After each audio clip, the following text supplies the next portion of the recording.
روح الامین صاحب ویسٹ بنگال سے انڈیا سے انہوں نے سوال پوچھا ہے، کہتے ہیں کہ تراویح میں انسان اونچی آواز سے تلاوت کرے یا نہ کرے، یعنی اونچی سے نہ کرے؟ دیر صاحب، تراویح میں اگر تو باجماعت ہے تو اونچی آواز سے تلاوت ہوتی ہے، اور اگر خود پڑھنی ہے تو اس کے متعلق دراصل تراویح ایک آسان صورت ہے تہجد کی، اور اس کے متعلق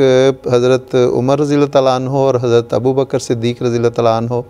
دونوں نے اپنے معاملات حضور صلی اللہ علیہ وسلم کے سوال پر بیان فرمائے۔ تو حضرت ابو بکر صدیق رضی اللہ تعالیٰ عنہ ذرا دھیمی آواز میں پڑھتے تھے، دل میں جسے پڑھتے آہستہ،